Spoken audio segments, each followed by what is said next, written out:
अस्सलाम वालेकुम one class. बेटा जी आज हम जो है उर्दू की किताब में पढ़ेंगे नज़म हमद। क्या पढ़ेंगे हम आज बेटा जी? एक नज़म पढ़ेंगे हमद। कौन सी नज़म पढ़ेंगे? नज़म हमद पढ़ेंगे हम, ठीक है। तो बेटा जी नज़म क्या होती है? नज़म कहते हैं मोती पिरोना। नज़म किसको कहते हैं? नज़म के मायने क्या है? मोती पिरोना, ठीक है। तो हमद हमारे पास एक ऐसी नज़म होती है बेटा जी जिसमें अल्लाह ताला की तारीफ़ बयान की जाए। किसकी तारीफ़ में नज़म लिखी जाती है? हमद अल्लाह की तारीफ़ में लिखी जाने वाली नज़म को कहते हैं, ठीक है। हमद कैसी नज़म होती है? ऐसी नज़म जिसमें अल्लाह ताला की तारीफ़ बयान की जाए। हमद यानी अल्लाह की तारीफ़। हमद कौन सी नज़म होती है? जो अल्लाह की तारीफ़ में लिखी जाए, ठीक है बेटा जी। तो आगे रीडिंग हम स्टार्ट लेते हैं। अल्लाह का लेकर तुम नाम, शुरू करो सारे काम। निकले सूरज लेकर नाम, होती है सुबह से शाम। बोले परिंदे अल्लाह अल्लाह, बोले समुंदर अल्लाह अल्लाह। नाम ले चाँद भी अपने रब का, मालिक है जो हम सब का, ठीक है बेटा जी। ये हमने रीडिंग कंप्लीट की। तो अब मैं आपको बताती हूँ कि किस शेर में जो है उसका क्या मतलब है, ठीक है। अल्लाह का लेकर तुम नाम, शुरू करो सारे काम।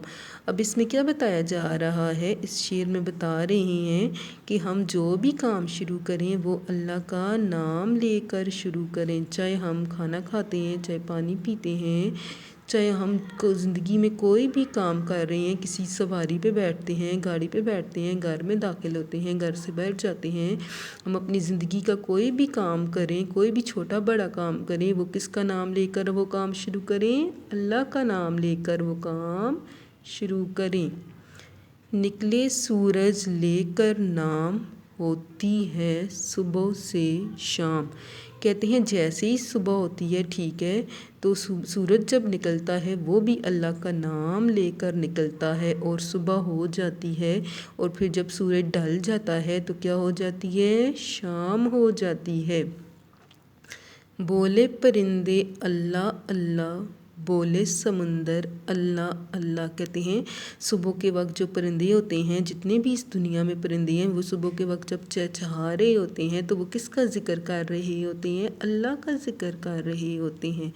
बोले समुंदर अल्लाह अल्लाह। समुंदर और दरियाओं का जो चलता हुआ पानी है वो भी किसके हुक्म से चल रहा है? अल्लाह के हुक्म से। वो भी अल्लाह के हुक्म से दरियाओं समुद्रों का पानी चल रहा है, ठीक है। नाम ले चाँद भी अपने रब का। तो जो चाँद है जब वो निकलता है, ठीक है, फिर ढलता है, निकलता है। हर महीने इस्लामी महीने में एक नया चाँद निकलता है। वो कैसे घटता है, बढ़ता है, फिर नया चाँद निकलता है, ठीक है। तो चाँद भी जो है वो किसका नाम लेता है? अल्लाह ताला का। वो भी किसके हुक्म से घटता बढ़ता आता जाता है? अल्लाह के हुक्म से। मालिक है जो हम सब का। तो मालिक, हम सब का मालिक कौन है? अल्लाह ताला। यानी इस दुनिया को, इस कायनात को, हम सब इंसानों को, जानवरों को, परिंदों को, सूरज चाँद सितारे स्यारे, ज़मीन आसमान, दरिया समुंदर, पहाड़ दरख्त पौधे, ठीक है, ये सारी चीज़ें किसने बनाई हैं? अल्लाह ताला ने। इस कायनात में हर एक चीज़ और हम इंसानों को किसने बनाया? अल्लाह ताला ने। तो हम सब का मालिक कौन है? अल्लाह ताला मालिक है जो हम सब का, ठीक है। तो अल्लाह ताला हम सब का मालिक है। इस पूरी दुनिया, पूरी कायनात का वो मालिक है, ठीक है। तो हम सब को उसका ज़िक्र करना चाहिए, ठीक है, उसी की इबादत करनी चाहिए। ओके बेटा जी। तो आगे आते हैं। हम आवाज़ अल्फाज लिखिए। हम आवाज़ बेटा जी कहते हैं हम नाम जिनकी आवाज़, हम आवाज़ यानी एक जैसी आवाज़ वाली। जैसे यहाँ पे अभी नाम लिखा हुआ है, ठीक है, ये नाम लफ्ज़ लिखा हुआ है। आप इससे आगे अब क्या लिखेंगे? नाम, काम, शाम। उसके अलावा और कौन से होते हैं? यहाँ पे तो दो ही हैं, तो आप हम लोग खुद लिखते हैं, ठीक है। तो बेटा जी आगे लिखेंगे हम आवाज़ कहते हैं एक जैसी आवाज़, जो लिखने में तो मुख्तलिफ होते हैं लेकिन उनकी आवाज़ एक जैसी हो, उनकी आवाज़ें मिलती जुलती हों, ठीक है। अब हम आवाज़ अल्फाज कौन सी हैं? नाम, काम, शाम, तमाम। ठीक है, ये आपने अपनी बुक पे राइट करने हैं और बेटा जी सब ने अच्छी तरह से रीडिंग करनी है। ठीक है, तो कल हम आगे जो है इसके नए अल्फाज अपनी नोटबुक पे राइट करेंगे। ओके, अल्लाह हाफिज़।